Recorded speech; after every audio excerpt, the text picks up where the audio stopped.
There is a man who is a diligent doctoral student during the day, but transforms into a demon at night to prey on others. Over the course of more than 2 years, he assaulted 206 men.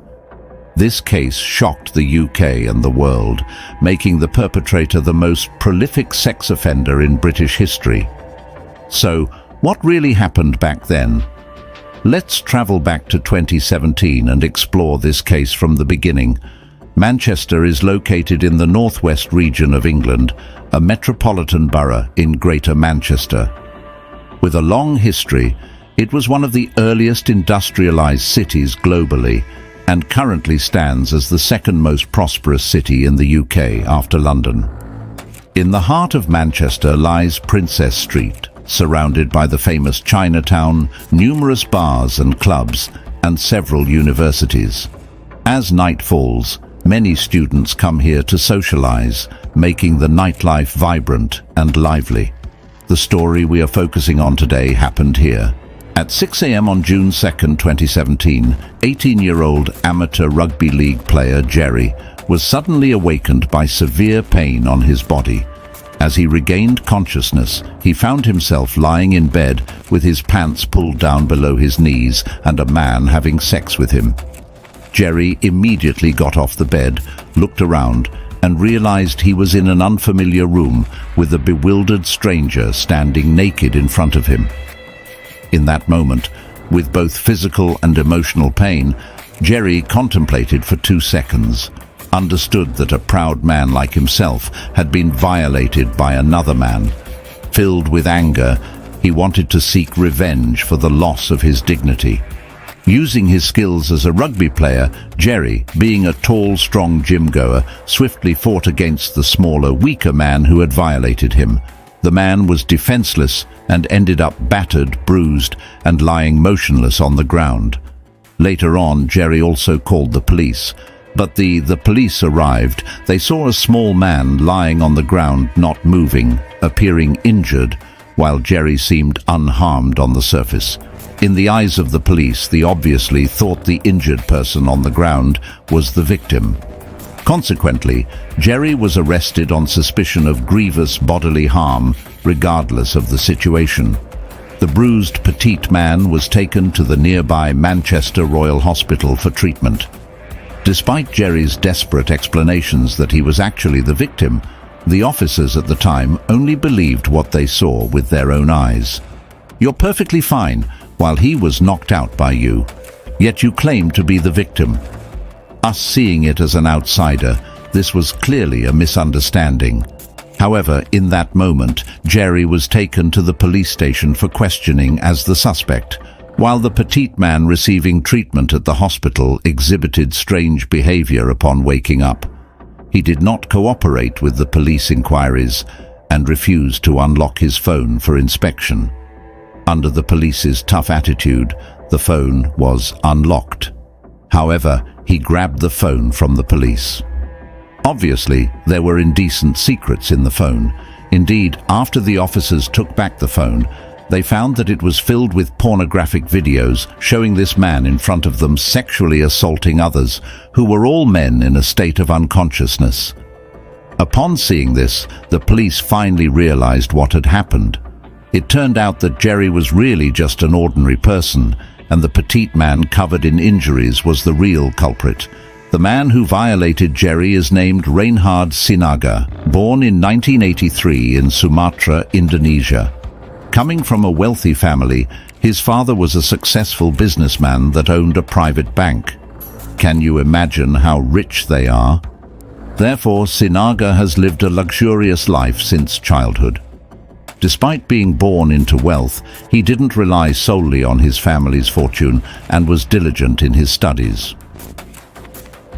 In 2006, Sinaga graduated successfully from the University of Indonesia with a bachelor's degree in architecture, then went to the UK for further studies.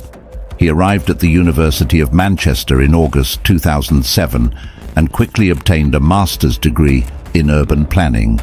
Not stopping there, in 2011, he also earned a master's degree in sociology. It is unclear whether Sinaga didn't want to start working or he just truly loved the academic life. In August 2012, he began pursuing a PhD at the University of Leeds, which took him 4 years.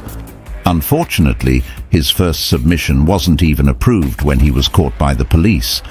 He was still working on his doctoral thesis. During the whole period of studying, Sinaga lived in the UK with the support of his father. He appeared elegant with a prominent family background, polite and diligent in his studies. Could someone like him really be a criminal?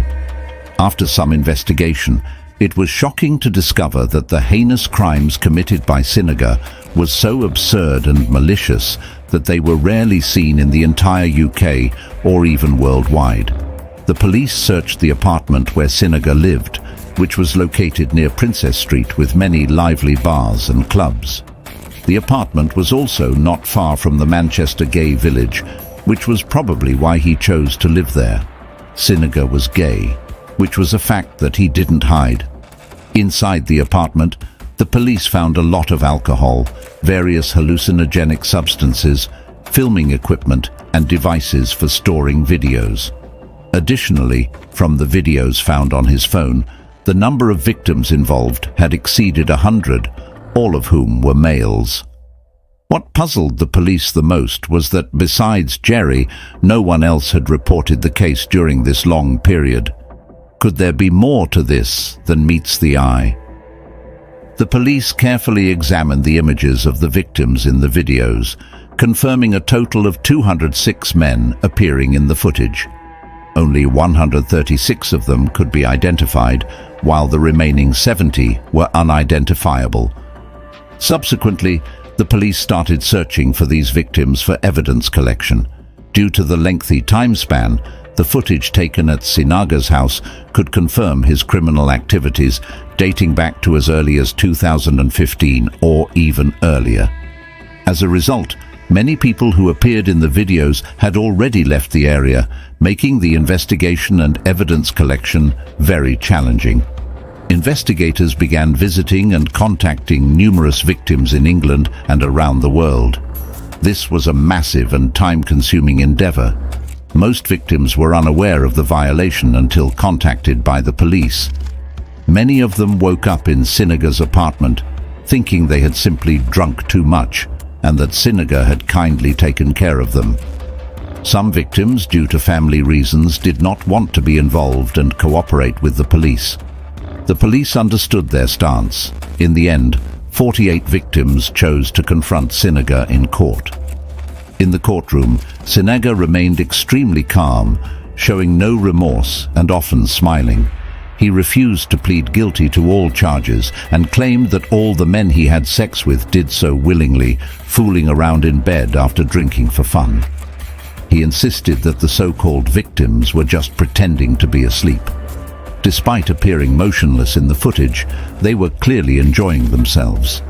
Sinaga's defense became increasingly absurd, even claiming that all 48 accusing individuals had proposed to him in his apartment.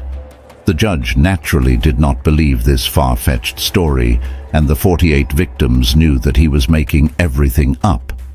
To expose Sinaga's lies, the police had to release the videos filmed at his home.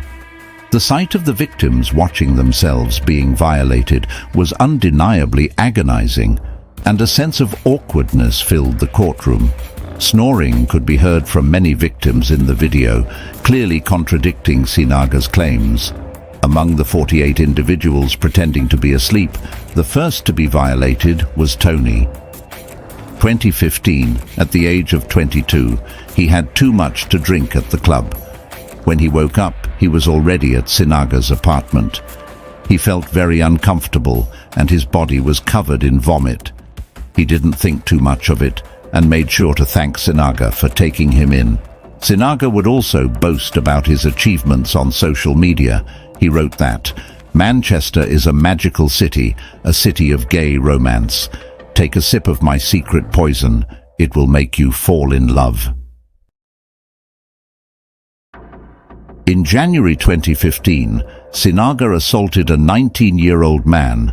At that time, the man had an argument with his girlfriend and gave Sinaga a chance when he was alone. Afterwards, he bragged to his friends that he was a savior, rescuing him from his terrible girlfriend. On a weekend in September 2016, within 24 hours, Sinaga assaulted 2 men. One of the victims was 19-year-old Jack, who had been drinking heavily that day. After getting out of a taxi, he met Sinaga, and they went to the apartment together. The next morning, Jack woke up to find himself naked. Sinaga explained that he had undressed him as he was sick. Sinaga also made advances that Jack rejected. In the UK, in order to protect the privacy of the victims, the names of all victims were represented by alias, and 4 separate trials were carried out independently without interference. Media coverage was also prohibited. However, some individuals chose to waive their right to anonymity. Daniel was the first victim to do so. He mentioned that one day in 2015, he was celebrating his birthday with friends and had quite a few drinks. After the gathering ended, he planned to take a taxi home, but suddenly felt the urge to pee. He went to a small alley next to the pub and then blacked out. The next day, he woke up in Sinaga's apartment feeling groggy, not knowing what had happened. He thought he had just drunk too much and didn't report it. It was only in 2017, when the police contacted him and showed him the video of the assault, that he found out what had actually happened. Daniel's experience represents the majority of the victims. They all thought afterwards that they had just gotten drunk because they would normally get headaches the next day after drinking. Even though they felt the physical pain, it would be masked by the headache and it didn't feel too obvious. The police combined the testimonies of many victims with surveillance videos to basically reconstruct Sinaga's criminal process. He usually went out after midnight as his apartment was very close to the bar street, just a few minutes walk downstairs to get into his hunting ground. Sometimes he could even encounter his targets right outside the apartment building. Through surveillance video on the street, it was seen that once he went downstairs, within a minute, he had brought someone back home. He selected only men who were alone. If someone who had been drinking too much is lying in an alley or on the street, he would directly take them home. If someone had been drinking but was still standing, he would approach them, chatting them up, suggesting a change of location for more drinks or finding a place to sober up, with a very high success rate. Once someone followed him back to his apartment, there was no chance of leaving freely. He would offer them a drink that had been spiked beforehand. After consuming it, the person would lose consciousness. To ensure everything went smoothly, Sinaga would cautiously test if the other person was really unconscious before the assault. The filming device would then capture the whole process, and the next day Sinaga would inform the person that he had brought them back after they collapsed on the street due to excessive drinking the previous day. Typically, the victim would thank him and leave. Using this method, he continued for 2 years. In April 2017, a man reported to the police that he only remembered waking up in the room of an Asian man, feeling dizzy, and leaving. 2 days later, he realized he had been violated and immediately reported it to the police. Unfortunately, he didn't recall the suspect's appearance or address, so the police couldn't find any leads.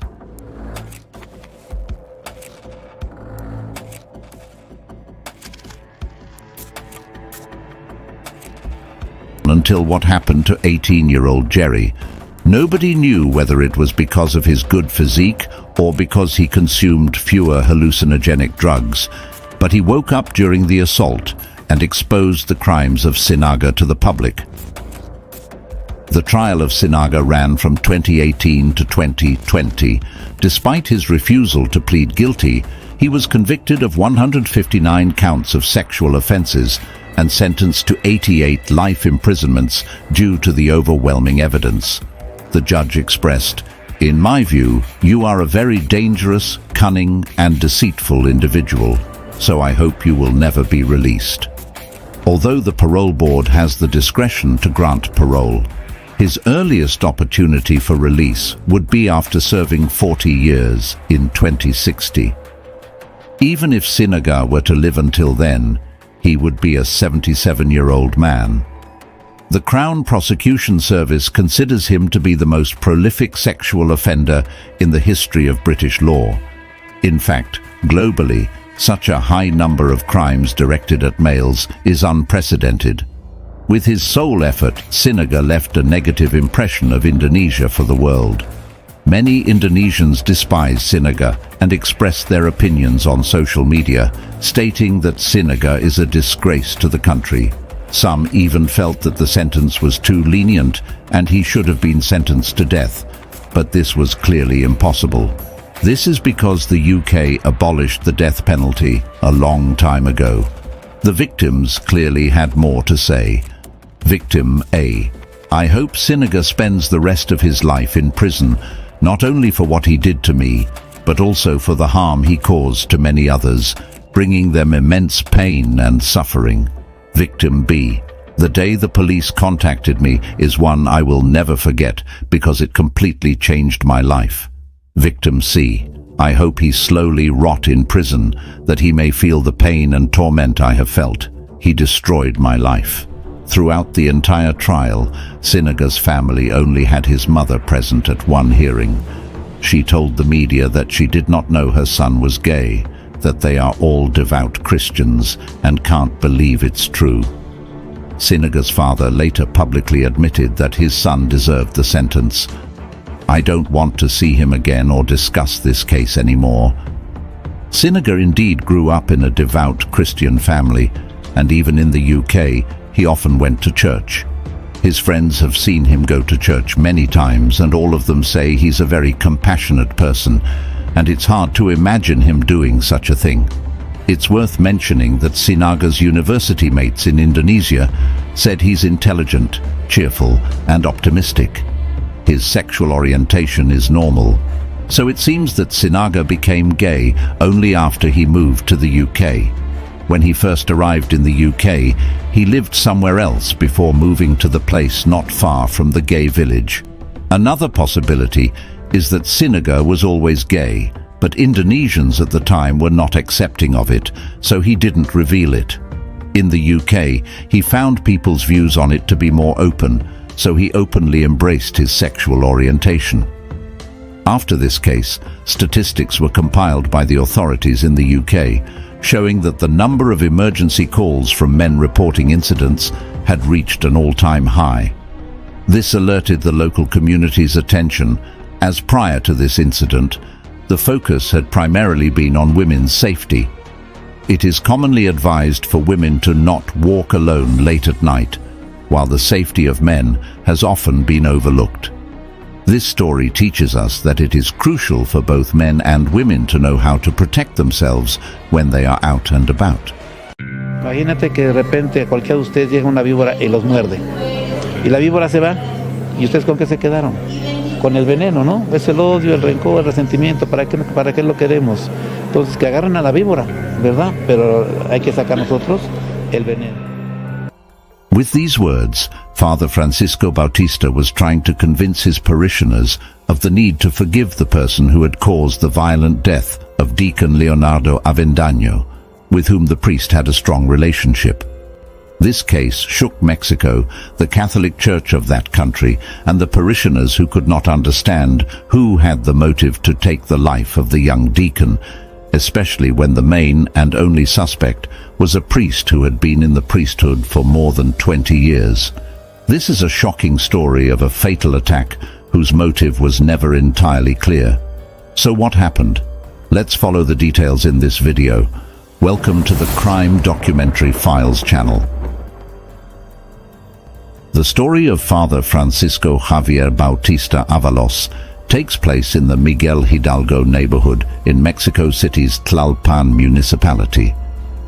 For over 15 years, Father Francisco Javier Bautista Avalos served as the pastor of Cristo Salvador Catholic Church. He shared with parishioners who attended out of conviction and Christian faith, participating in several activities promoted by the church. He also attended social events within the community without a cassock, like an ordinary citizen. Father Francisco had been admired, respected, and loved by his parishioners since his arrival at the church in 2004. The Miguel Hidalgo neighborhood is named after the military priest who played a role in the initial phase of the Mexican Independence War and is also known as the father of the country. This neighborhood is known for its high-quality services and education, as well as its bustling commercial activity. A lot of people, both residents and visitors, go through this important area of the Mexican capital every day. Many of these visitors sought Father Francisco, who was believed to possess both soul and body healing powers. On Alfredo B. Bonfil Street, it was common to see long lines of believers gathering at the church, especially on Mondays, Thursdays, and Fridays. On these days, Father Francisco received local and foreign parishioners of all ages and social backgrounds. They came with the hope of being heard and having their problems resolved. During these 3 days each week, parents could be seen outside the parish with portraits of their children. Some had addiction problems, others had disappeared, and some had been abducted, putting their lives in danger. People with physical pain or spiritual afflictions also came to the parish. Cases of demonic possession and evil spirits deserved special mention. Although there were very few, they too received attention. Father Francisco had become famous for his healing acts and exorcisms. This way of proceeding, very different from that of most priests, led him to be a regular guest on television shows specializing in supernatural topics. He also published the book Psalms and Prayers to Heal the Soul. All this contributed to the priest's reputation and the spread of his special abilities. There was a particular ceremony that made him look very powerful. Sometimes the rite occurred in a temple bench corner. On other occasions, in front of the atrium or standing face to face with the believer. In any of these forms, the rite of reception was fulfilled, during which the parishioner unburdened their sorrows while the priest listened and prayed. The duration varied according to the seriousness of the case. If necessary, the religious man turned to one side, and with a subtle movement of his head, he indicated to Gile to pass him the oil that Father Francisco would then smear on the believer to end the reception. For the closest parishioners, Gile's presence was normal. It was said that the father discovered that the 60-year-old woman had a special gift. That is why she was his shadow in every healing act or exorcism. She lived a few blocks from the church and, together with her husband, sold various religious articles outside the temple. Before becoming the pastor of Cristo Salvador Catholic Church, Father Francisco addressed the Maria Reina Catholic Church, another nearby temple, also in the Miguel Hidalgo neighborhood. Since those years, he had already begun to become famous for his exorcism rituals. In fact, there are still those who claim that he received training in the Vatican for this type of practice.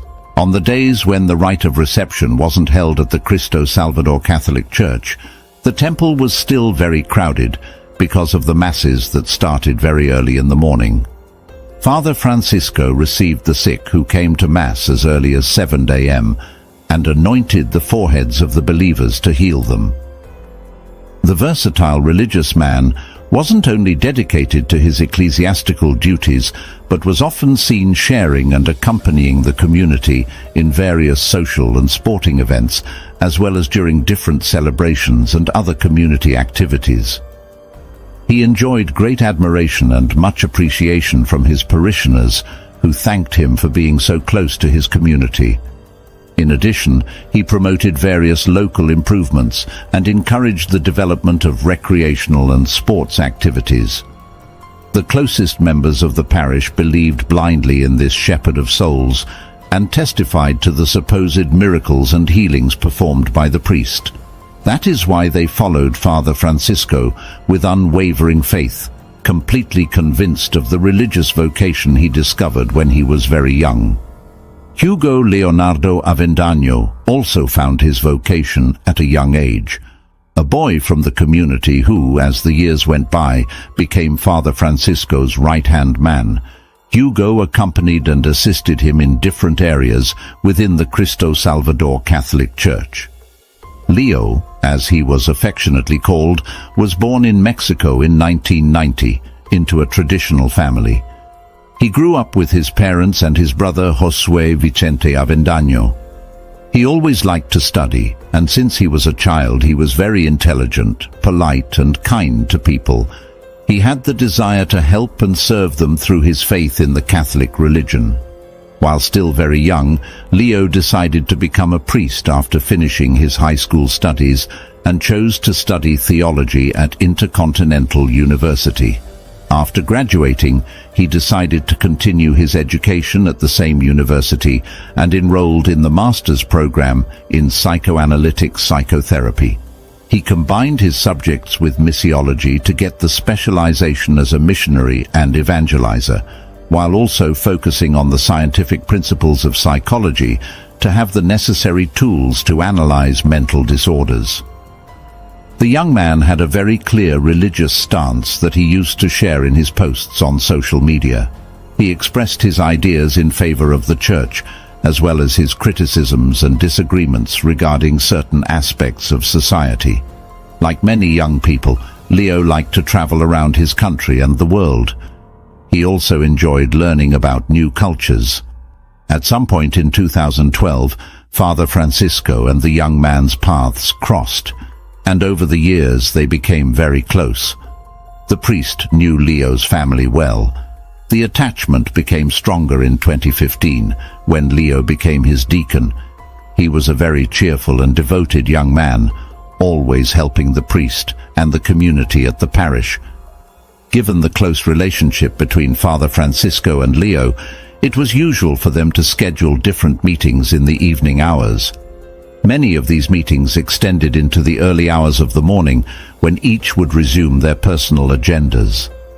The last time Josué heard from his brother Leo was Tuesday, June 11th, 2019.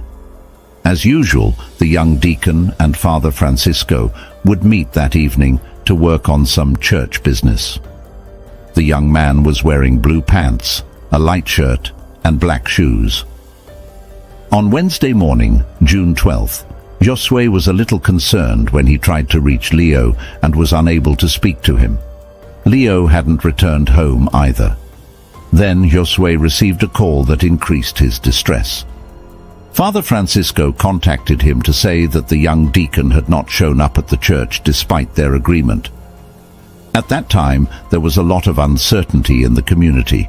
People were afraid because, by the middle of 2019, the violence figures in the Mexican capital were alarming. Authorities had registered nearly 700 homicide victims, almost 30 kidnappings, and more than a dozen femicides. In addition to these worrying statistics, the cases of Aide Mendoza and Norberto Ronquillo had a deep impact on public opinion. 2 students were killed in strange circumstances. At that time, the authorities had not shown truly solid progress in clarifying what had happened and catching those responsible. Amid this climate of great uncertainty, Josué decided to go to the prosecutor's office and report the disappearance of his brother. He was attended to at the office, specialized in the search, location, and investigation of missing persons, where he said that Leo had gone to the Cristo Salvador Catholic Church the day before, around 11 p.m. He specified that neither he nor the rest of the family knew where the young deacon was at that moment. According to Josué's statements to the authorities, his brother was going to meet with the parish priest. To make the search easier, the authorities asked him what route Leo regularly took. In detail, Josué told them that he normally took the route from his house in the Aculco neighborhood in Iztapalapa along Axis 3, and then the inner loop to the exit of the Tlalpan municipality. Finally, he joined the viaduct that led him to Insurgentes Avenue, and from there to the Cristo Salvador Catholic Church. The information about Leo's usual route was the starting point for the official investigations to find, hopefully, at some point along the route, some clue about his whereabouts.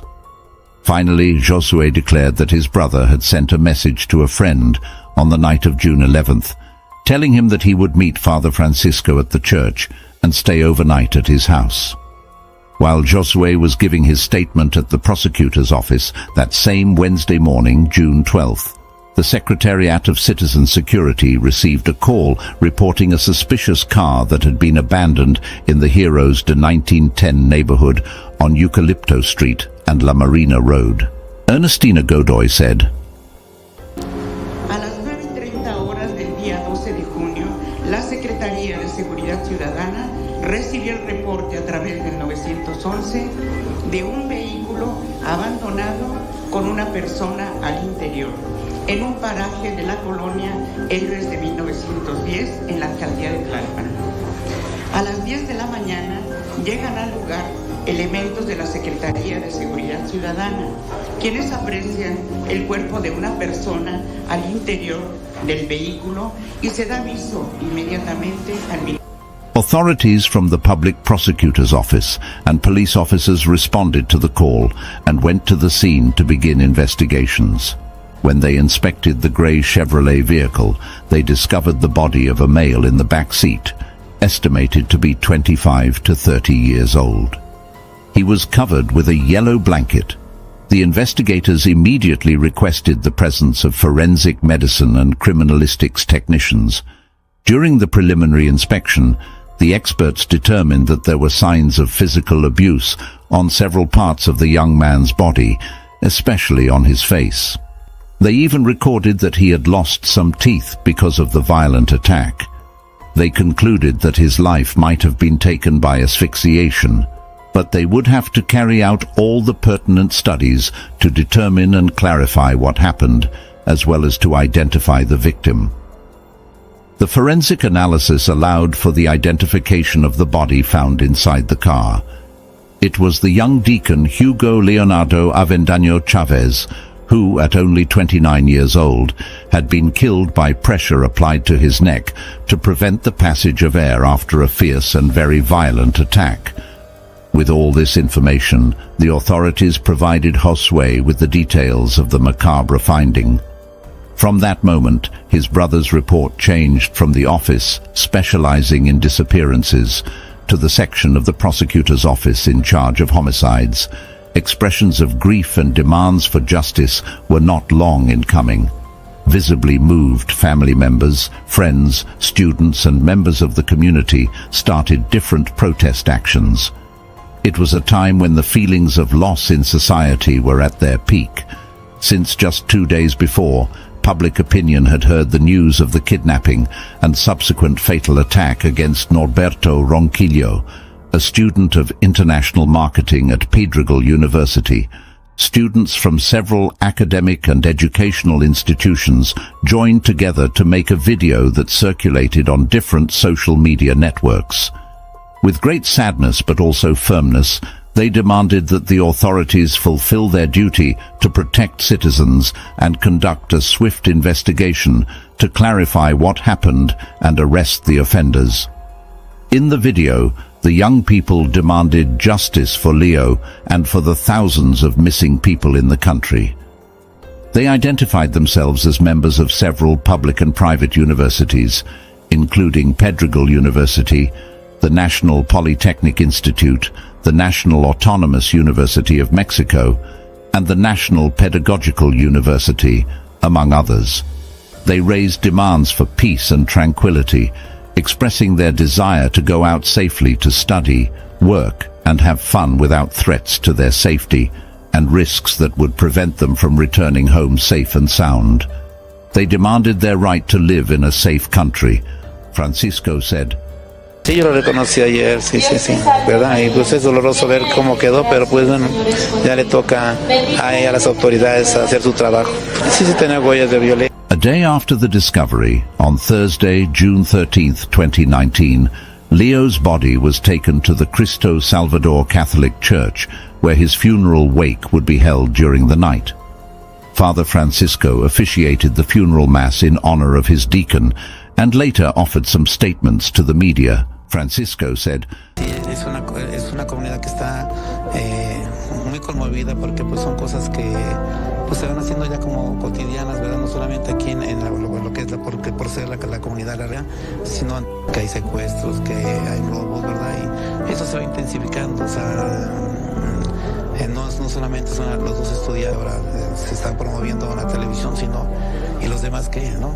Los papás, los niños, los que están sufriendo todo esto, pues ¿qué pasa, no? ¿Cuánta gente está? During his statements, the priest referred to how moved the community was, not only by Leo's case, but by other cases that had also resonated in public opinion. He regretted that episodes such as those that had occurred were becoming a daily occurrence. Robberies, unlawful deprivations of liberty, and crimes against life. All of these were keeping parents, children, and the community in general in constant anguish. Francisco said, Esclarezca lo que ocasionó todo esto, lo que ellos prometieron, ¿no? Que hagan su trabajo, pero repito que también que nos involucren para que pues estas cosas disminuyan, ¿no? Despite the difficult circumstances in which he was expected to be moved by losing his right-hand man and the person closest to him, the priest acted completely normally. During his statements, he spoke very calmly, with a calm voice. No one could imagine the dark secrets that this, apparently peaceful and charismatic religious man was hiding. 3 days after Leo's farewell mass, authorities issued an arrest warrant for Father Francisco. The prosecutor's office, as well as Mexico's Attorney General's office, had indisputable evidence incriminating him. Based on those reports, on June 16th, the control judge issued the arrest warrant. 3 days later, on Wednesday, June 19th, 2019, the priest was arrested and transferred to the Oriente Men's Prison located in Mexico City. The investigations carried out allowed the Attorney General's office to obtain several videos in which Leo was observed in his vehicle arriving at the Cristo Salvador Catholic Church a little after 11 p.m. Also, it was recorded that his departure was at 3:16 a.m. on Wednesday, June 12th.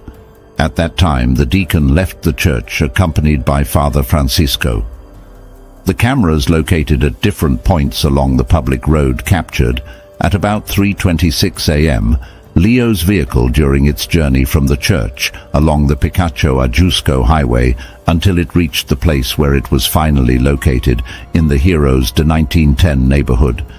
The arrival of a second vehicle was also recorded a few minutes later. In the video, it was seen clearly that Father Francisco boarded that car and left the place after about 13 minutes. Finally, on Wednesday, June 12th, a little after 4 a.m., the security cameras captured the second vehicle as it drove down the Picacho-Ajusco highway.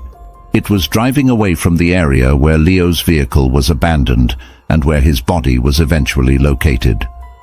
Rodrigo de la Riva said, "At 10 p.m., the victim sent a message to a person close to him stating that he would spend the night at the suspect's home. According to the C5 camera images, the vehicle remained inside the home of the suspect without moving from 11:04 p.m. on June 11th until 3:16 a.m. on June 12th, that is, 4 hours and 12 minutes. At 3:48 a.m., the C5 camera again captured the vehicle heading towards the place where the victim was found. According to Attorney General's office sources, Mexico City authorities requested the issuance of an immigration alert to prevent the priest from leaving the country. This measure was justified because they had a recording of the priest on board a vehicle on his way to the airport. Ernestina Godoy said, Nuestro trabajo de investigación de la Procuraduría será riguroso, continuará siendo riguroso, apegado estrictamente a derecho, respetuoso de las garantías y derechos humanos de las víctimas, sus familias y de quienes sean imputados de alguna presunta responsabilidad. Two strong pieces of evidence further implicated Father Francisco. The first was the discovery of a message in which Leo told him that he had arrived at the church. This important piece of information was obtained after the young deacon's phone was checked. The second piece of evidence was that the investigating authorities found the keys to Leo's vehicle in the priest's possession. Despite the evidence against him, the priest denied having met with his deacon. He referred to the call he had with Josue a few hours after Leo's disappearance, in which he affirmed that Leo had not attended the scheduled meeting. Although the investigations pointed directly at the priest, his parishioners believed in his innocence and were ready to defend him vehemently. Reactions were not long in coming. As soon as the arrest became known, a group from the community organized to protest and affirm that the most serious of injustices were being committed. Ana Lilia said, "Unfair, terribly unfair. We are very dismayed and hurt. The authorities are not doing things properly and are crucifying a just man, an incomparable man. We would like to have a high-level politician like him." Garcia Hernandez said, "How is it possible that they believe that, for God's sake? Have all of you lost your feelings? Have you all? Everybody is sensationalist. They make up stories, for God's sake, and they still eat and sleep peacefully. I can't believe it. God is watching us." The case soon became the topic of conversation and speculation both publicly and privately. Rumors were everywhere, prompting Attorney General Ernestina Godoy to address the gossip officially. She ruled out the possibility that Leo had been kidnapped by illegal groups, noting that the family had not received any ransom calls asking for money. She also dismissed the theory of a crime of passion, despite some media spreading this news. Godoy emphasized that, based on the characteristics of the case, it was being investigated as a homicide. Josué Avendaño said, Con nadie tenía conflictos, no tenía enemigos, trataba de siempre llevarse bien con todos. Igual cuenta como por la maestría, le gustaba mucho escuchar a la gente y siempre tenía un consejo. Y no es solamente yo que soy su hermano, pueden preguntar aquí en la congregación. According to information published by some printed and media news outlets, the authorities had found some very compromising pictures on the deacon's tablet. These appeared to document intimate meetings involving Father Francisco and other priests, leading to speculation that extortion was the main reason for his death. However, this theory was not confirmed by investigators, and the case followed a different line of inquiry. The victims' relatives also dismissed this hypothesis entirely. Lourdes Murguia, an investigative journalist with access to the case file, gave a scoop on a TV show. She confirmed the line of investigation that authorities were pursuing after the arrest of Father Francisco, who was considered the main suspect in the deacon's death. The hypothesis involved extortion, but not due to passion. Instead, Leo had apparently uncovered several irregularities in the administration of parish resources. Based on the data in her possession, Lourdes reported that authorities had found compelling evidence pointing directly at the priest. According to Mexican law, investigators had between 3 and 24 months to gather all the evidence needed to prove their case and clarify the events. As part of the important revelations, the journalist highlighted Leo's lifestyle, which seemed to involve expenses far exceeding those of an ordinary student, as Leo did not work and dedicated himself to his studies. He had no major income sources beyond monthly support of 10,000 pesos, about $600, from his mother, who passed away early in 2019, ending that support. Leo was not known to have any employment, and his income from the church was not constant. However, the young man had made different trips to places like Miami in the United States, Aspen in Switzerland, and even the Middle East. Another curious fact was the vehicle he owned. How could it be explained that the deacon drove a new, expensive and latest model car? He also had a state-of-the-art cell phone. Finally, there was no way to explain how Leo, a few days before his death, was able to rent a house near the parish, for which he would have to pay about 6,000 pesos a month, approximately 350. In fact, the young man had invited his family to come and see the apartment, and they had planned to do so on Friday, June 14th, 2019. That meeting never happened because someone took his life. Lourdes also noted that Leo had significant amounts of cash and money in bank accounts, with several transfers that he received from Father Francisco. The more details were revealed, the more implicated the priest seemed in everything that had happened. However, he remained firm in his position of innocence and did not provide any relevant information about Leo's lifestyle. Again and again, Father Francisco claimed that he had nothing to do with the death of the young deacon. Father Hugo Valdemar, former spokesman for the Archdiocese of Mexico, confirmed the same to the media after visiting Father Francisco in prison. Father Hugo condemned the actions of the authorities, accusing them of manipulating the evidence. He assured the media that despite everything, Father Francisco remained calm and that the defense lawyers would present the respective proofs of the priest's innocence.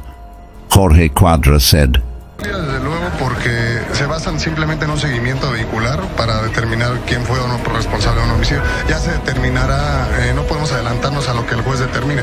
Pues son 30 minutos que se dan de receso y ya podremos ver a fondo lo que resuelva el juez. No son claros. Ya presentaron, la Fiscalía presentó los videos, nosotros estamos presentando una pericial en criminalística tendiente a desvirtuar lo que la Fiscalía pretende acreditar con esos videos.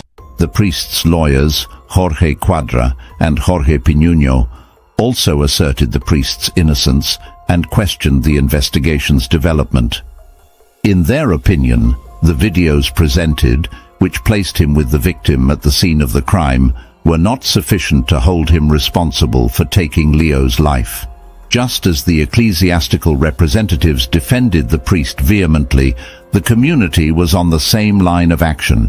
The demonstrations of support and solidarity from Miguel Hidalgo's inhabitants for Father Francisco were unwavering. From the moment they learned of the priest's detention, the community maintained a steadfast attitude over the following months. An important group within the community insisted that the authorities had made a mistake and that Father Francisco could not have committed such an abominable act.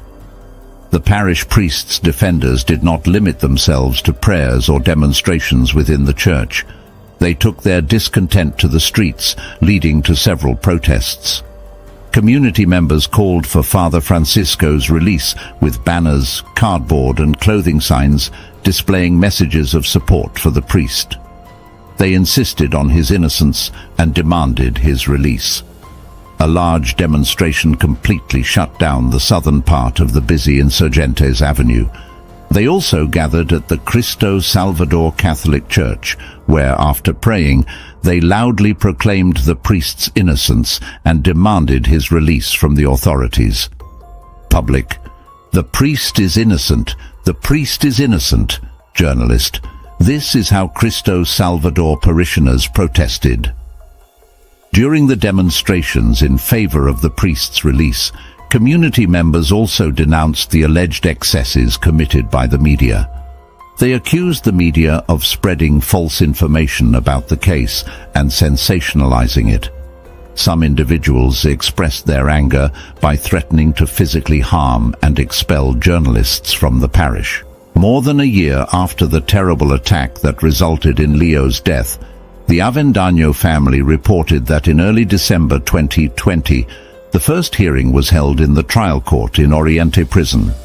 There, Father Francisco was serving preventive detention as the main suspect in killing the young man in the early morning of June 12, 2019.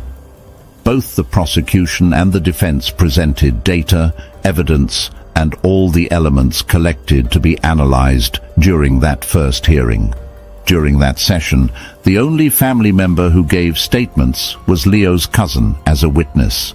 On the other hand, some neighbors and shopkeepers near the Cristo Salvador parish still could not believe that such a charismatic and close priest was guilty of killing the deacon.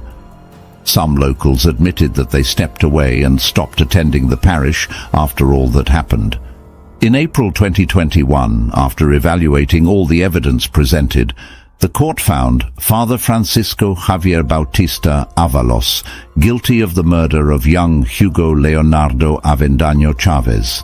Leo's brother, Josue, informed that the decision to declare him guilty was made collegially and that the evidence against the priest was solid.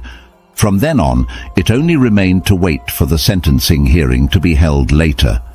Josue Avendaño said, Como el asesino al padre Francisco Javier Bautista Ábalos, pues los jueces, ya que fue colegiado, llegaron a la resolución que él había sido la persona que le quitó la vida a mi hermano, ya que se quedó súper claro que no fue un accidente. On April 9th, 2021, Father Francisco was sentenced to 27 years and 6 months in prison for ending Leo's life. In addition, he was ordered to pay a sum of 422,000 pesos, about $25,000, as reparation for damages to the family members. In the same sentencing hearing, it was informed that the religious man would not enjoy any benefit instead of the prison sentence because it is a case of aggravated homicide. The defenders of the priest informed that they would appeal the court's decision, considering that they had enough arguments in favor and insisting on his innocence. On social media, the priest posted that in the next few days, the necessary steps for the appeal of the sentence would be taken. He asked his followers to wait for it and said that they would be informed about it. Father Francisco always maintained his innocence and swore that he was in his bedroom that night. He said he regretted Leo's death, but claimed no responsibility for the event. However, the geolocation of his cell phone placed him at the place where the deacon's body was found. Not only that, both his and Leo's cell phones had the same geolocation during the whole sequence of events of that early morning. The images recorded by the security cameras added to this. And finally, he was blamed for not being able to explain why the keys to the young man's vehicle were in his possession. For believers, religious temples are a place for reflection and meditation. They are also a place to open their hearts and humbly surrender to God. However, on some occasions, as in our case today, these spaces have given rise to different situations that, far from doing good, have generated pain, sadness, and even indignation. This was another sad example of how heartbreaking it can be when a religious man gives in to temptation and allows himself to be dragged into darkness. Josue Avendaño said, Sobre todo para que pues me ayuden a que pues este caso no sea uno más y encuentren a los responsables, sobre todo a los que sí fueron. No espero que me pentan así a cualquier que agarren y este fue el que mató a tu hermano. Sí, lo único que le exijo a las autoridades es que realmente encuentren a quienes le hicieron esto a mi hermano. These words that we chose for the closing were from 2019, when Josue was asking for help to clarify what happened to his brother and for those responsible to pay for what they did. Although justice was served in this case, the pain endured by the Avendaño family is irreparable. Hopefully, the responsible authorities can act effectively to prevent such situations from occurring again, so that cases like Leo's are never repeated. Well, dear audience, this investigation is over. What are your thoughts on today's case? We would love to read your comments. Your opinion about the cases is very important to us. Remember to always be respectful to both the victim and the other viewers, as well as to us who will be reading your comments. Lucas Vargas Terra was born on October 19, 1986, in Bahia, Brazil. He was the third child of José Carlos Terra and Marian. His older brothers, Carlos Jr. and Carlos Felipe, welcomed the new family member with open arms. José Carlos was a business administrator born in Rio Grande do Sul. Due to his work, he traveled constantly, which made him miss his family.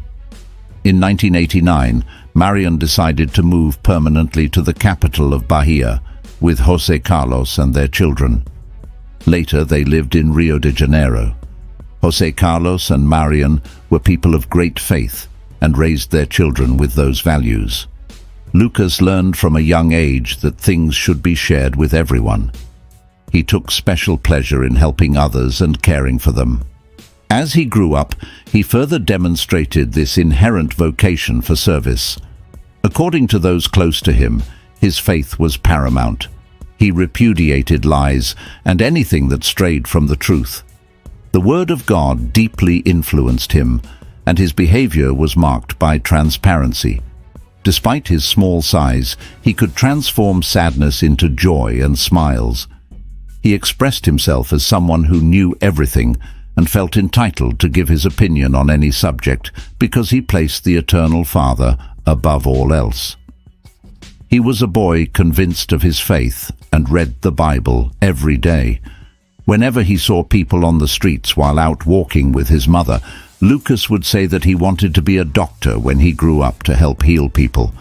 His desire to become a doctor coexisted with his wish to grow within the church and eventually hold a position as a bishop. In June 2000, at 13 years old, while studying at a school in the Copacabana neighborhood, his mother was called by the school directors about an incident involving Lucas and two other children who accused him of something unpleasant in the boardroom. Marian, Lucas, the director, and the two accusing boys gathered together. While his mother defended him, Lucas remained silent, attentive to everything said, with the calm and serenity of an innocent. At a certain point in the meeting, the director, frustrated by Lucas's attitude, urged him to defend himself. The boy's response was surprising. He looked sternly at them and said, "The righteous do not justify themselves." After saying this, he remained silent and was exonerated of the accusations. Lucas's life changed at the beginning of 2001 when his family made plans to move to Italy for work. Marian was the first to leave because she got a job in a steakhouse run by her sister in Parma, 465 kilometers from Rome, the Italian capital. She had to travel soon because the job needed her immediately. However, her husband and children had a strong attachment to Brazil and wanted to spend more time in their native country to say goodbye to their friends. They also wanted to visit Salvador, where all their family ties were. For that reason, they agreed that Carlos and the two youngest children would embark for Italy after the European winter. However, the plans changed drastically on January 5th of that year. José Carlos and the two younger boys left Rio de Janeiro for Salvador, even though 14-year-old Lucas was not very happy about the trip, since he had many friends in Rio. As an obedient son, he accepted his parents' decision. After traveling 1,700 kilometers on a road trip, Lucas, his father, and his brother Felipe arrived in Salvador. There, they stayed at Gervasio's house, a brother of José Carlos, and his wife Dilsa, who had 5 adorable children: Moisés, Sarah, Raquel, Gabriela, and Israel.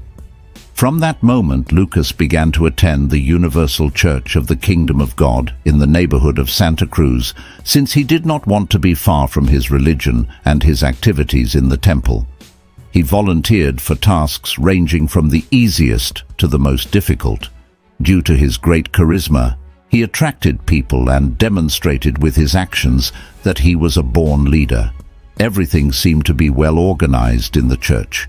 The group of young people was large, and to facilitate the tasks, all teams were created. The boys were divided into 12 groups called tribes, each with a chief who was called a tribal leader. Lucas had many duties. Among them was to attract as many young people as possible to join the church. Shortly after, Lucas was allowed to lead one of the tribes. Enthusiastic about gaining more followers for his faith, he worked with great care and managed to maintain his tribe with constant growth. His efforts bore fruit, and his tribe became the one with the largest number of followers. As an encouragement for his good work, he received several prizes, such as a box of chocolates, which he shared with the members of his group. Due to his great qualities, he was assigned a new position as a worker, whose function was to assist the pastor during religious services and take care of the routine within the church. To assign him this new role, all the members of the temple needed to agree, and so it happened. One of those who was most pleased with Lucas's appointment as a worker was the auxiliary pastor, Silvio Roberto Galiza, 21 years old, who had the nickname of the Secretary. He had been transferred from another congregation due to problems that were never clarified or made public. The only explanation given was that Pastor Silvio had behaved inappropriately. Every day he became closer to Lucas with the excuse that the boy had so many future ambitions and that being close to him would help him learn more about everything concerning the functions within the church. Practically, the man monopolized all of the teenager's time. Over time, Silvio's inappropriate behavior, for which he had been transferred, began to become evident. He became possessive and did not want Lucas to get close to anyone. He wanted all the boy's attention and controlled his steps. The religious attitude generated some concern, but when they asked him the reason for so much concern about having Lucas always within reach, the pastor responded that he needed to have him close due to the teachings he was transferring to him. Thus, he managed to get the boy to accompany him more than his own shadow.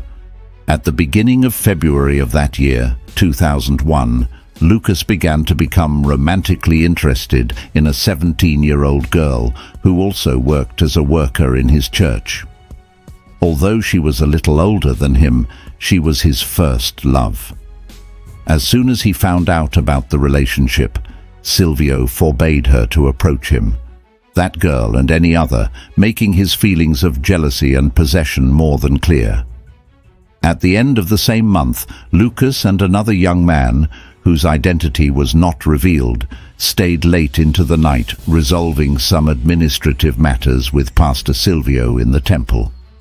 Under the false concern that it might be too dangerous for them to return home, the man suggested that they spend the night there.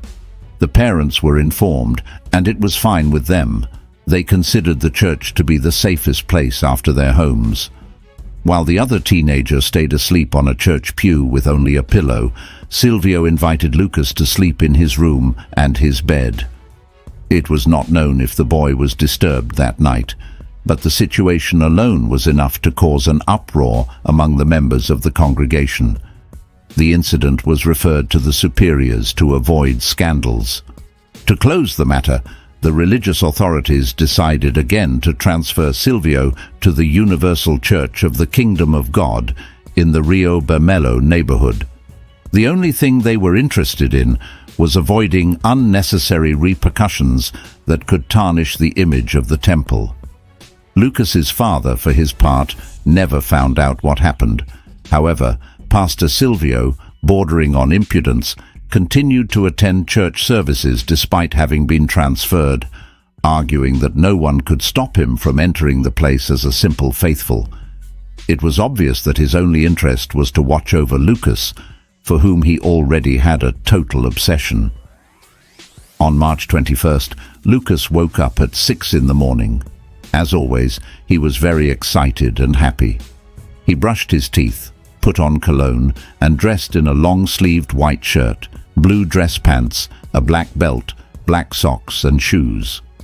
At 6:30, he left the house, smiling, and told his father that he would return at 1 in the afternoon to have lunch punctually. At the scheduled time, Lucas arrived at the family residence to eat and talk about his activities. He had a quick lunch and said he needed to go to the temple in the Pituba neighborhood. He left and returned home at 5 in the afternoon, changed his shirt, hugged his father, and left half an hour later. At the temple and attended a youth meeting as usual.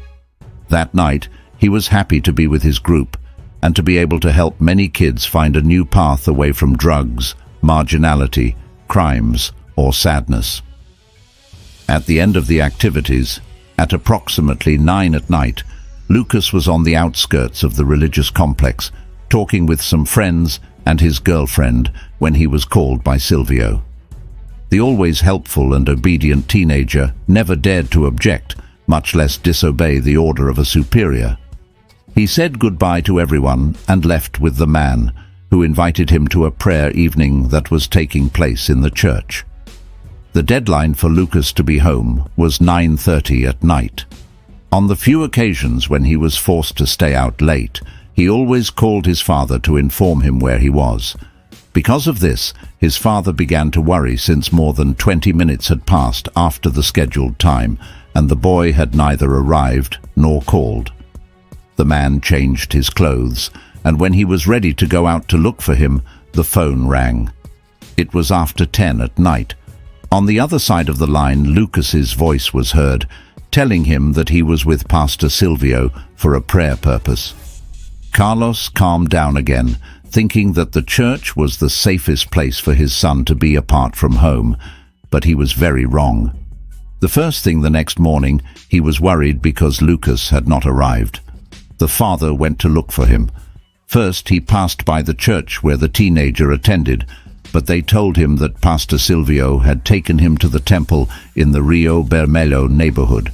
When he went to the place, Silvio told him that the boy was not there. He stated that he had left him at night at the bus stop in the Valle d'Aduijaros neighborhood and gave him money to go to the church of Pituba. Lucas's father complained to him for having taken the teenager there without his authorization. When the distraught man arrived at the place and asked Fernando da Silva, who was the pastor in charge of the region, where his son was, he replied that he did not know and that he had not seen him the night before. José Carlos questioned him because he was responsible for taking care of the young people. However, due to the lack of response from the religious man, he left upset and walked aimlessly with a photo of his son in his hand, asking if anyone had seen him, but there was no sign of him. The man returned to the Temple of Santa Cruz, where he remained sitting in front until the end of the afternoon, in the hope that the minor would appear. At 6 in the afternoon, several of the man's friends and his other son, Felipe, arrived to see if Lucas had appeared, but the boy seemed to have been swallowed by the earth. The father got into his car and, in the company of friends and family, went to report the disappearance at the police station. However, the police officers on duty said they had to wait 48 hours to file the report. In those days, there was no immediate search law. José Carlos left the police station irritated and went to visit the city's hospitals. The task lasted until after 3 in the morning, but Lucas still did not appear. Eager to find even the slightest trace of his son to bring him back home, José Carlos returned to the church, where he stayed until the next morning.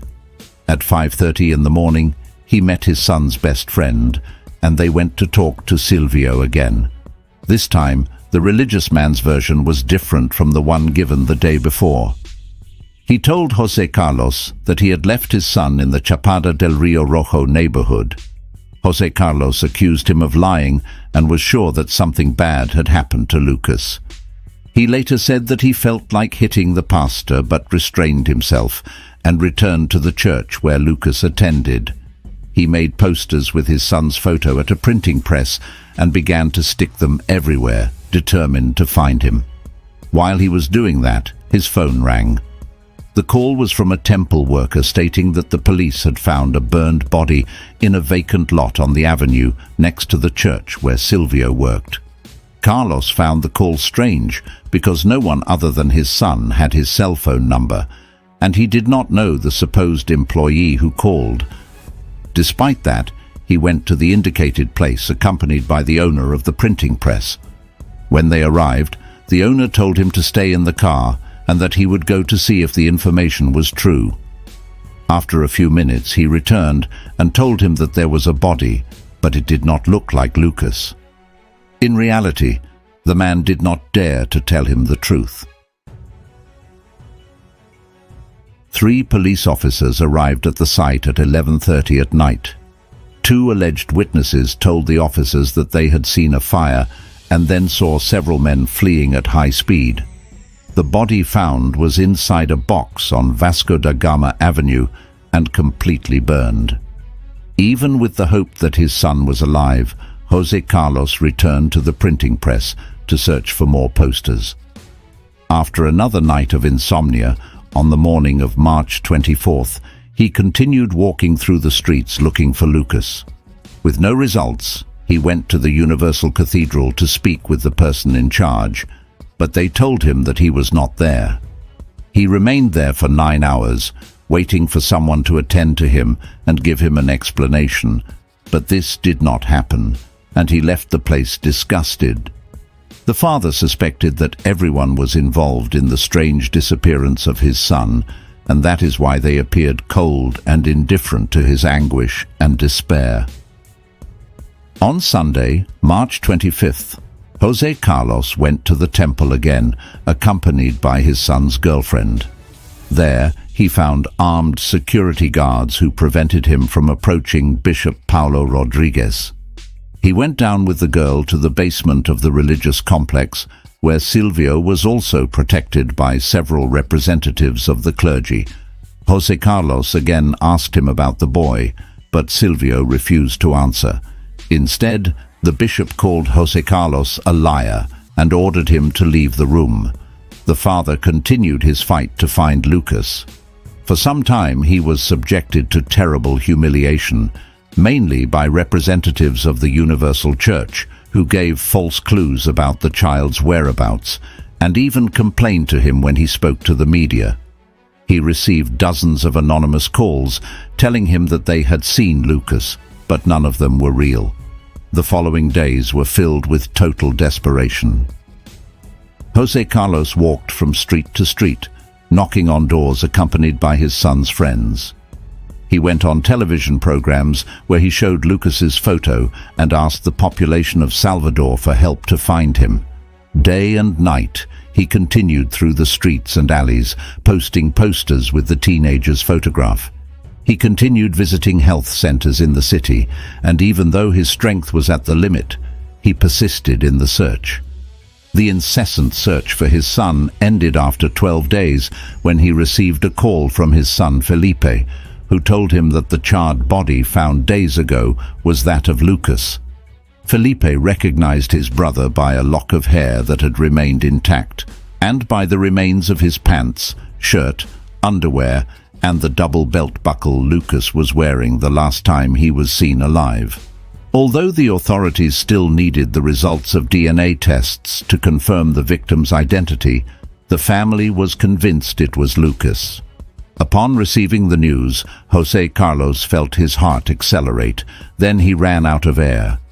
He did not understand why or who had reasons to be so cruel to his son, as Lucas was loved by everyone. The body burned at the Legal Medical Institute was all that was left for his family. José Carlos went home in the midst of an emotional upheaval. He was desperate, anguished, and anesthetized by pain. He struggled to accept the terrible reality. The most difficult task was to tell Marian, Lucas's mother, that her son had died. Upon learning what had happened, Marian traveled from Italy to Brazil accompanied by her sister, Marilia. Her husband did not dare to go to the airport to pick them up because he felt responsible for the boy's death. Lucas's older brothers, Felipe and Carlos, went to pick up their mother, who was crying inconsolably.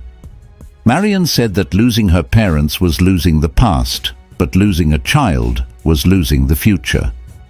On April 4th, José Carlos went to the police station to give his statements against Pastor Silvio. Some of Lucas's friends also testified, confirming the religious man's inappropriate behavior with the boy and that Lucas had gone with the pastor the day he disappeared. Silvio was interrogated but denied all the accusations and provided contradictory versions about the last time he saw Lucas. Despite everything, the police refused to arrest him, and the pastor left the station calmly, smiling and mocking everyone. The crime shook the city, and within a few days, the news dominated 80% of the television coverage. The body remained in the morgue for 43 days until the DNA test, which took a long time, confirmed it was indeed Lucas. The forensic report revealed terrible details. First, there was an attempt at asphyxiation that did not work. evidenced by the fact that he had a piece of cloth in his mouth. It was later learned that he was burned alive, so charred that it was impossible to determine the exact cause of death or whether there was sexual abuse. Still shaken by the cruel details of his death, after completing all the legal processes, the parents received the body. Almost 2 months after the crime, they were able to give Lucas a Christian burial. The funeral was attended by family, friends, and people who loved Lucas. Numerous posters and banners with Lucas's photo remained scattered throughout Salvador de Bahia, a testament to his father's struggle. Lucas was buried in the Bosque da Paz cemetery. The case was investigated by the civil police, and expert reports determined that Lucas was gagged and his hands were tied with a piece of curtain fabric, similar to one found in the church of Rio Bermelo, making Pastor Silvio the main suspect in the homicide. The prosecutor's office suspected that Lucas had been a victim of rape. However, at the time, the technical police department did not detect sexual violence in the forensic analysis. In October 2001, the police investigation into the murder was concluded, and Silvio was identified as the perpetrator. Although the prosecutors requested his preventive detention, the judge did not consider it necessary, and the man continued the process in freedom. The measure adopted by the court, which already demonstrated the preferential treatment that the accused received, forced José Carlos to camp in front of the public ministry to demand justice. The family had to resort for months to organizations guaranteeing human rights, the Ministry of Justice, and even the United Nations in Switzerland to ensure that Lucas's murder would not go unpunished.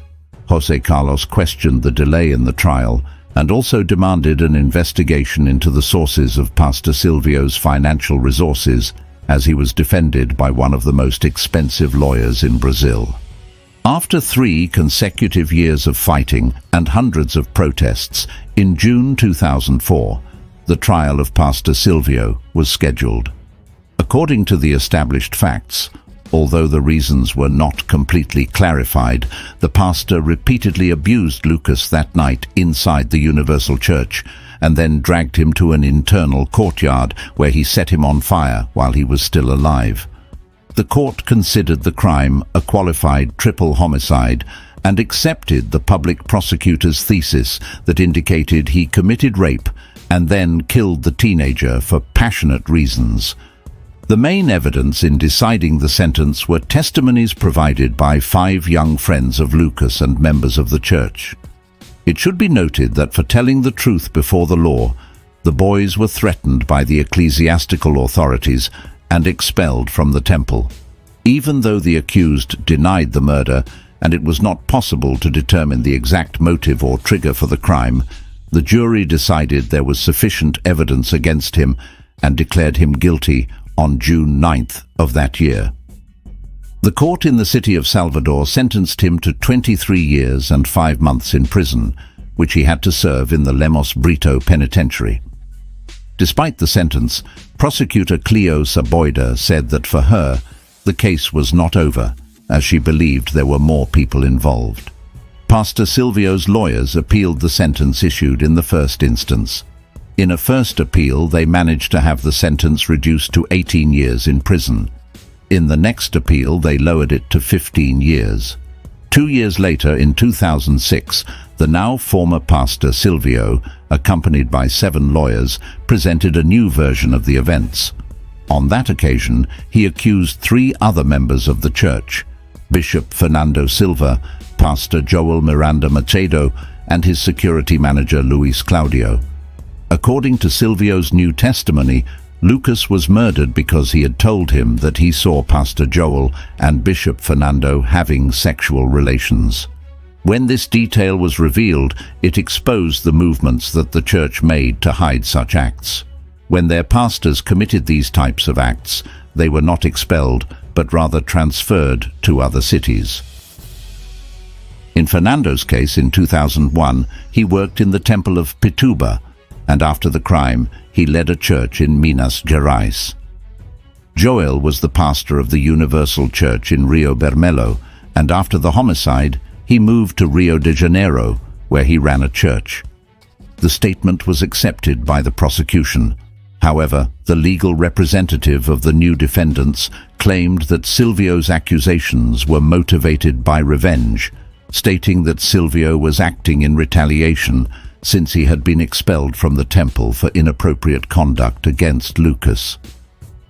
In response to the lawyer's accusations, Silvio gave an interview while serving his sentence, stating that he had been subjected to strong psychological pressure, received death threats from a lawyer associated with the church, and was blackmailed to omit the facts of the crime.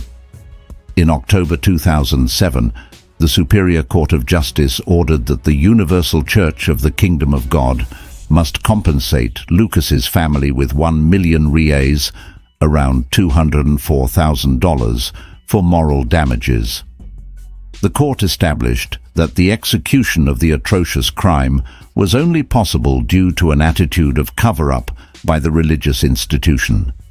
This negligence was not only due to the poor choice of its preaching members in the case of Silvio, but also because there was no surveillance over him. The decision was challenged by the defense of the church, alleging that Silvio was not working at the time the homicide occurred. However, the court held that Silvio had asked Lucas to stay longer in the temple, which belonged to the Universal Church of the Kingdom of God, and therefore the decision was maintained in favor of Lucas Terra's family. In February 2008, a case was opened against Bishop Fernando, who was detained in prison after being on the run for a time. A few months later, he was released on bail while awaiting his legal process. Pastor Joel remained on the run. In December of that same year, the church had to pay the family's compensation with interest, which amounted to approximately $407,000. That same month, after 4 years and 6 months of pressure, Silvio's lawyers managed to get him granted the benefit of the semi-open regime. In August 2009, Fernando and Joel received a habeas corpus granted by the First Chamber of the Supreme Federal Court. The case made headlines in the country's main newspapers, and a documentary was released that portrayed the crime, written and directed by Claudio Factum. Lucas's father dedicated all his financial resources and days of his life to ensure justice was served. He knew that a conviction would not change the cruel fate imposed on his son, but he believed it could offer some consolation to his memory if he could see the conviction of his murderers. The man and his family suffered death threats, but nothing was as strong as the pain of losing his son in such a cruel way and at the hands of supposed servants of God. The successive defeats in the courts disillusioned Jose Carlos and Marian. Jose Carlos even began a law course at a higher education institute in Salvador to better understand the procedures and bureaucracies of trials. However, he ended up disappointed and dropped out in his last semester when he realized the loopholes in Brazil's laws. In July 2012, after serving 7 years in a closed regime, a new judicial decision granted Silvio conditional freedom. The calvary of Jose Carlos and Marian continued for many more years. The trial against Bishop Fernando and Pastor Joel suffered all possible delays. In 2013, Judge Almeida acquitted the pastors due to lack of evidence, and Lucas's family appealed the decision. In an interview, Jose Carlos pointed out that after almost 12 years had passed since his son's death, only one of those responsible for the crime had been convicted, while the other 2 were free. In September 2015, the judges of the Court of Justice decided unanimously to send the religious figures to a popular jury, and the decision was confirmed by the Superior Court of Justice. However, the defense of the 2 accused appealed the court's decision, which was annulled in November 2018 by Minister Ricardo Lewandowski of the Supreme Federal Court, alleging a lack of evidence. In response, the Attorney General's office appealed the decision.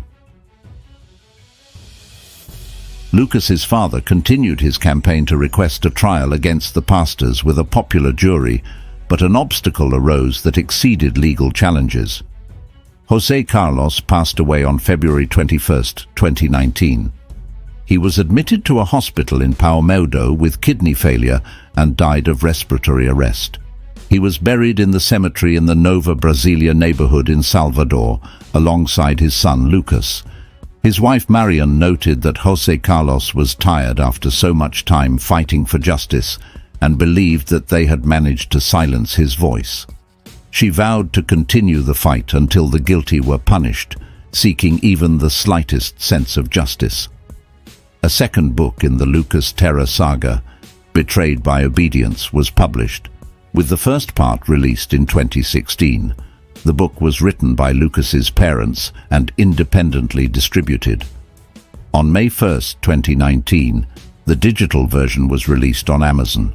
In 2020, the Second Chamber of the Supreme Federal Court decided that the two accused pastors should go to a popular jury. Their defense claimed they were innocent and that there was no evidence against them. However, one of the lawyers for Lucas's family, Ricardo Sampaio, said that the prosecution had enough evidence to prove not only their involvement in Lucas's death, but also that they had committed statutory rape.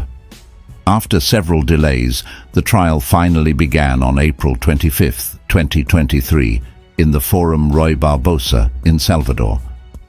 Both pastors were accused of triple qualified homicide and concealment of a corpse, with 3 aggravating factors: use of cruel means, the inability of the victim to defend himself, and the motive of passion. The Universal Church of the Kingdom of God established its position, pointing out that both religious figures were innocent, and hired lawyers Nestor Fernandez Tavora Neto and Nelson da Costa Barreto Neto to represent them. The jury was composed of 5 men and 2 women, and Judge Andrea Teixeira Lima Sarmento Neto was assigned to lead the debate. During the sessions, statements were heard from 15 witnesses, 5 on behalf of the prosecution and 10 for the defense. Prosecutors Ariomar José Fidigueiro da Silva and David Gallo called several of Lucas's friends to the stand, who testified that Pastor Fernando had prohibited church workers from participating in the search for the adolescent. Even before confirmation of his death, they indicated that Lucas's girlfriend had been expelled from the temple and received threats. They also revealed that another pastor, Bel Jair de Sousa Santos, adopted a threatening tone to discourage initiatives to search for Lucas. The religious man, Jair, was the first witness called by the defense, but ended up contradicting himself in his statements. In his testimony before the jury, he stated that at that time he was living in Julio Cesar Park with Pastor Joel. However, the prosecution recalled that in a previous statement he said that he resided in a condominium on Parallel Avenue with only his wife. Another contradiction pointed out by the public ministry had to do with the relationship between Jair and the accused. In a statement given in 2008, the witness stated that he knew the pastors only by sight, but on the stand he declared that he lived with Joel. On the last day of the debate, the 2 accused gave their testimonies. The first to take the stand was Joel, who declared himself innocent and stated that he did not know Lucas before his disappearance was reported. He assured that he had no relationship or friendship with the 2 accused and that he was not homosexual. Fernando admitted knowing the teenager but denied his participation in the crime. During his intervention, he answered the judge's questions and assured that he had given Lucas the same treatment he had with other members of the church. He also stated that Lucas's father had looked for him when he noticed that his son had not arrived home, and he had given him all the information he had.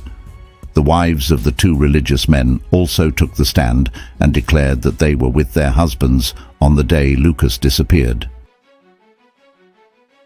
The defense asserted that their clients were innocent and that Lucas's murder was committed solely by Pastor Silvio, who had already been convicted. They did not deny the existence of a barbaric crime, but insisted that their clients were innocent and asked the judges not to confuse the certainty of the crime with the certainty of who committed it. For their part, the representative of the prosecution assured in his final arguments that both defendants were monsters who had taken the life of an innocent angel and deserved the full punishment of the law. Before the sentence was handed down, Lucas's mother, Marion, offered statements to the press. She said that she hoped justice would finally be served to end their 22-year-long cycle of grief. She warned that the fight had been difficult after so many years, but was counting the days and hours to hear the court's decision, which she hoped would be fair. She also regretted that Pastor Bel Jair of the Universal Church of Pituba would not appear in the process as one of the accused, since he had also helped the murderers cover up the crime. The mother recalled that Joel and Bel Jair were together when the murder occurred and pointed out that according to the reconstruction of events by the police chief, it was shown that the cloth used to gag and tie their son came from the church curtain. Finally, on April 27th, by the decision of the majority of the jury, the two pastors were sentenced to 21 years in prison for the murder of Lucas. According to Judge Andrea La, the base sentence for homicide was 18 years, with an additional 3 years due to the victim's inability to defend himself. Both would serve their sentences under a closed regime, but they did not go to jail immediately. Both Fernando and Joel could appeal the decision while remaining free because they appeared without resistance to the trial. The charge of hiding a corpse was excluded because it expired 4 years after the fact. Once the judge finished giving her statements and after the announcement of the sentence, the popular jury was dismissed, while the voices of Lucas's relatives could be heard shouting at the convicted pastors. The victim's mother declared that she was very happy with the decision, which she described as a victory not only for her, but for her entire family, especially her late husband, who fought tirelessly to obtain justice. She said she had lived through an ordeal waiting for justice, which arrived late after 22 years of impunity. She thanked the media for their support, as well as the entire community of Salvador de Bahia for accompanying them during all those years. The fact that Joel and Fernando were not imprisoned while the appeals were being made generated a lot of discontent.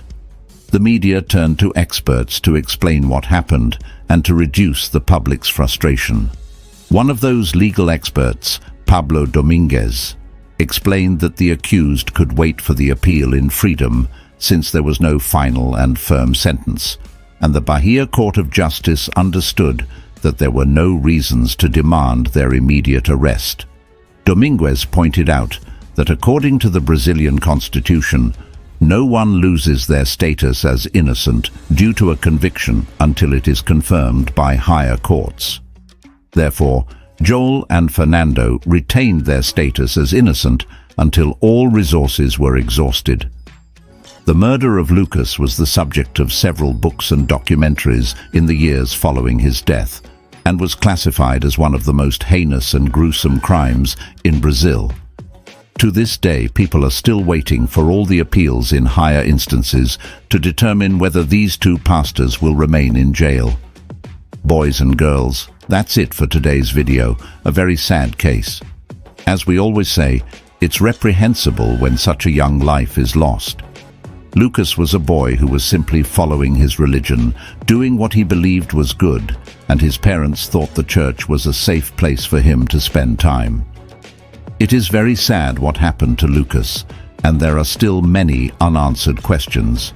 We are still waiting for all the necessary appeals, but in the end, for the murder of Lucas, there are 3 convicted.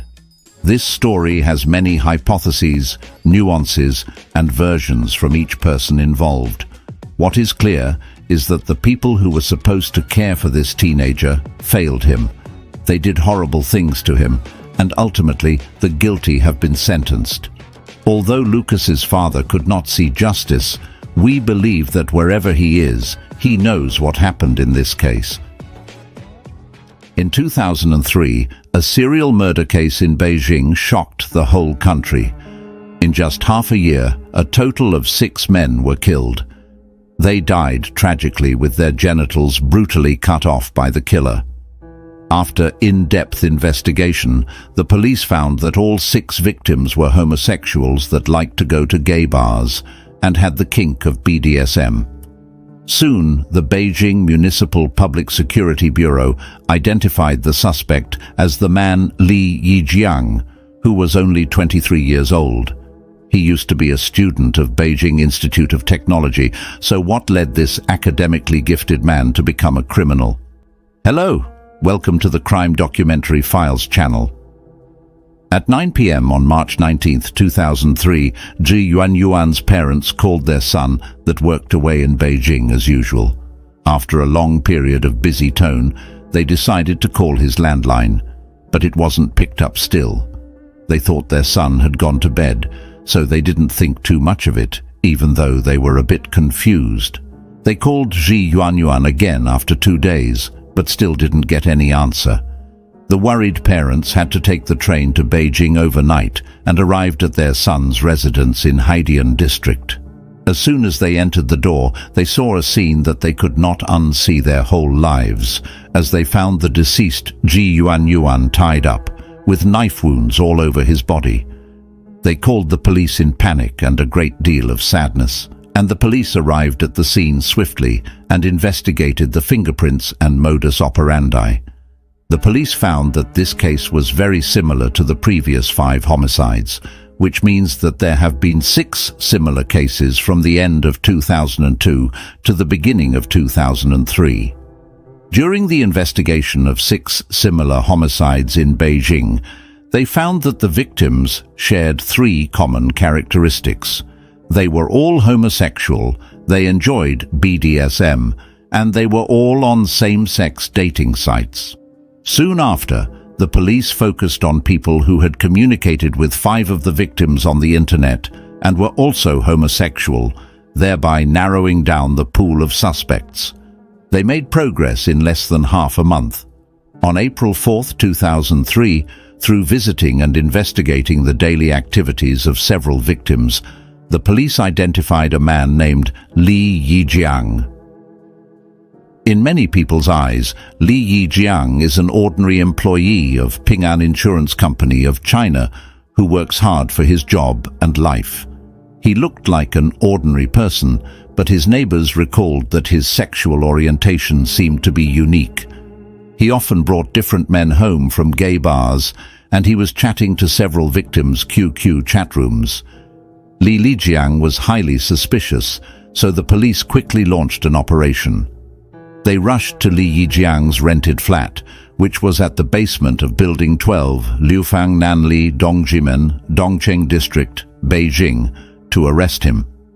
Unexpectedly, the officers bumped right into Li Yijiang, who was walking his dog, and he looked particularly calm when he saw the police. He said, "Are you looking for me?" Just like that, Li Yijiang did not resist, did not argue, went home to get some daily necessities, and went to the police station with the police. After comparison, the police found that the fingerprints at the scene of the murder were consistent with those of Li Yijiang. He quickly admitted that he had killed 6 gay men through online dating. But the calm Li Yijiang got angry as soon as he was talking about the motive and said, "The 4 of them had tied me up and violated me, and I wanted to kill them all to deal with my resentment." In November 2002, Li Yijiang, who attended a party in a gay bar, met 4 strangers. Because they were all gay, Li Yijiang and the 4 of them had really good conversations at the bar. After Li Yijiang was drunk, the 4 men invited Li Yijiang to hang out in a private house near the East 3rd 3 Road. Maybe it was because he was drugged halfway. Maybe it was because he was drunk, Li Yijiang started to fall asleep and became unconscious when he got to their place. He woke up in a daze and found himself tied to the heating pipe in the house, and all his clothes were stripped off. The 4 men in front of him also took turns to assault and torture him naked for several hours. After several hours of humiliation, Li Yijiang broke down completely. After he got home, Li Yijiang rubbed his body numbly and planned a shocking revenge. Li Yijiang began to inquire about the identities of the 4 people, and he initially found the first victim at the bar district of Sanlitun. Li Yijiang first followed him to an internet cafe, and when he got off the computer, he quickly turned on the computer that had not yet been turned off and got the victim's QQ number. After that, he used the name WSBT to add this man with the online profile called Paid Slave and tempted him to meet with him. Paid Slave said he likes to be tied up and abused, but Li would need to pay him 1100 USD if he wants to have sex. Li Yijiang agreed to the offer and found his residence, a bungalow at Fengtai district, by stalking him before meeting him offline. He did not immediately retaliate, but began to wait near the bungalow before he could be sure that Paid Slave was living alone. On January 17, 2003, the two successfully met offline. After seeing that the person was Li Yijiang who had been violated by himself, Paid Slave first felt extremely surprised, but the lure of money made him less alert. What he didn't expect was that after they had sex, Li brutally took his life with a Spanish saber that he carried with him. After taking out his first enemy, Li quickly identified the second victim called Pretty Feet Hottie, a master student at the Department of Foreign Languages. After Li Yijiang waited near Zhongguancun, he used the same method to make an appointment with the victim. When he arrived at the victim's home, he first turned the speaker volume to the maximum and then had sex the way they previously agreed on. After he tied up the hands and feet of the victim, which has lost his ability to resist, Li Yijiang had sex with him while making cuts on his body, and then he took his life with a knife. Next, Li Yijiang would track down and kill his third and fourth enemies in the same way. The third victim was the oldest and strongest one, who was also the most brutal to Li Yijiang at that time. After making an appointment with him in the same way, Li Yijiang will impose all his grief, indignation, and tyranny on him. After he got rid of the man, he was still angry and cut off his genital and threw it into the garbage. However, after getting rid of these 4 people, Li Yijiang's inner hatred did not disappear. On the contrary, he got pleasure from killing people. So in the next 6 months, he made appointments with 2 gay men through the internet and killed them without any reason. Using the same method, Li Yijiang brutally killed 6 men in the short period of 6 months. From a man looking for revenge to a gay serial killer, Li Yijiang's personal information was also disclosed during the police investigation. But to the surprise of countless people, being violated by a strange man was only the fuse that set off his killing, and the root of all tragedies has been buried as early as his childhood. Li Yijiang was born in 1980, and he was raised by her grandmother in Shandong when he was young, as his family already had 2 boys early.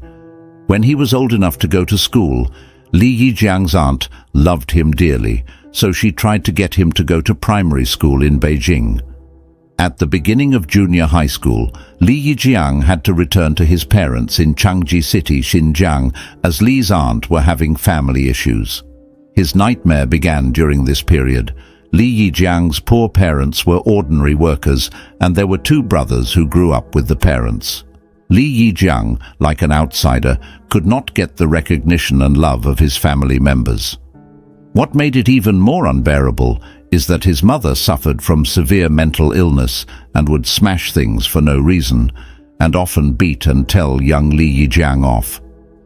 After he went to high school, his mother's mental illness gradually stabilized, but in the process of taking care of his mother for a long time. His father also became irritable and had drinking problems for a long time. When he was drunk, Li Yijiang was often beaten by him, or even chased around the house by his father, holding a kitchen knife. The unhealthy family atmosphere left Li Yijiang with an incurable psychological shadow. His personality changed gradually, and his parents' beating made him violent also. Gradually, whenever he felt troubled, he would resort to violence. When he was studying in middle school, Li Yijang found that his sexual orientation was somewhat different, and he did not like his female classmates, but was very interested in his male classmates. Li had an interest in Tang in his class, and they became close after Li's effort to befriend him. But when Li Yijiang wanted to go further, he was rejected and even despised by Tang. Li Yijiang was not only afraid of losing Tang, but was also frightened that Tang will tell others about his homosexuality. So, after the last confession to Tang was rejected, he killed Tang on February 21, 1994. 10 days later, Tang's body, which had been stabbed more than 20 times, was found in a plantation next to the campus. Li Yijiang, who had a dispute with Tang, was soon listed as a suspect, but no direct evidence was found. In addition, Li Yijiang was mentally tough and did not show any flaws under the police's inquiry, so the case remained unsolved. One night in December of the same year, Li Yijiang was walking alone in the street when he collided with a man about 30 years old. However, the man did not blame him and kindly asked him if he's been hurt. Faced with the man's gentle attitude, Li Yijiang became less alert and went to the restaurant with him for a drink, and he confided the grievances he had suffered at home for many years. Li Yijiang, 15, apparently overestimated his tolerance to alcohol and woke up the next day to find that he had been violated. The indignant Lin Yijiang was determined to retaliate, so he found a knife from home and waited at that intersection every day after school for the man who had violated him to reappear, but he had never seen the man again. This humiliating experience made Li Yijiang even more violent, and because he found that he liked but also hated men at the same time. In 1999, Li Yijiang was admitted to Beijing University of Technology with the second place in the college entrance examination in Changji City. When he finally escaped from his family, he was relaxed, and all kinds of fashionable places in the metropolis attracted his attention. He began going to internet cafes with classmates frequently. Once he accidentally clicked into a website called Purple Boy, which is a large gay dating website. Li Yijiang found groups of people similar to him and started to indulge in it. At that time, Li Yijiang would spend a lot of money on internet fees, but the money sent by his family became less and less, and he did not want to ask his parents for money, so he chose to go out to work to earn money. He worked part-time in 2 restaurant chains, one in the morning and one in the evening, often working 12 hours a day. Gradually, Li Yijiang, who worked for long hours to earn money and indulged in internet cafes, soon felt that his studies had been left behind, and it became hard for him to keep up with his schoolwork. At the end of the second semester, he failed several courses, and in the third semester, he didn't want to take his exams. Dealing with the financial and university's pressure, he finally dropped out of college in the 3rd year.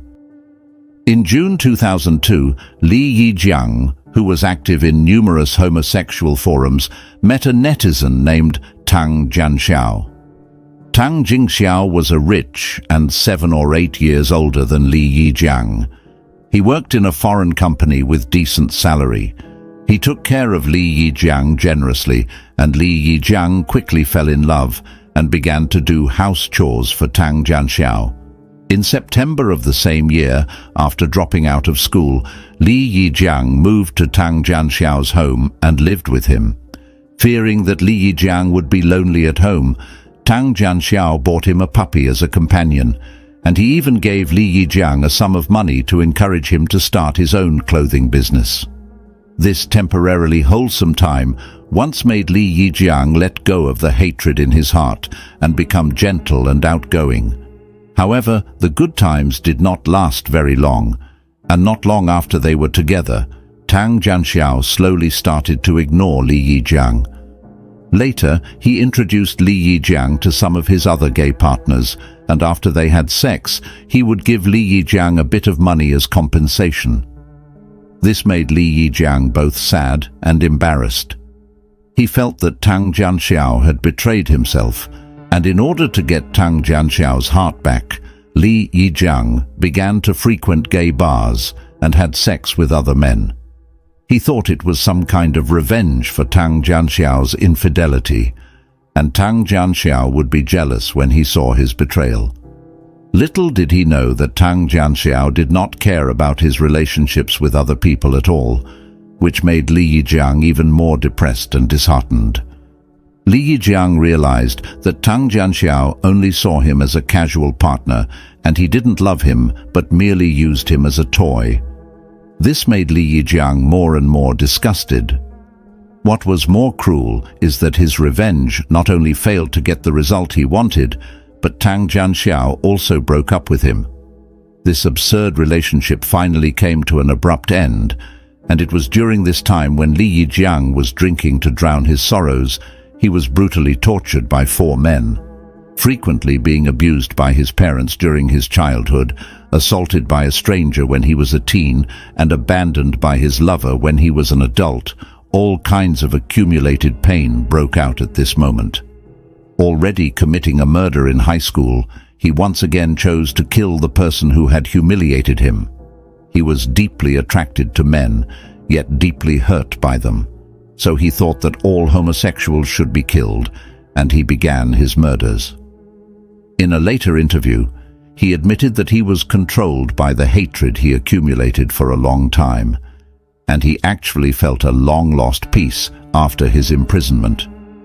In October 2003, the Beijing People's Procuratorate formally filed a lawsuit against Li Yijiang, and in November of the same year, Li Yijiang was sentenced to death sentence for murder and deprived of political rights for life.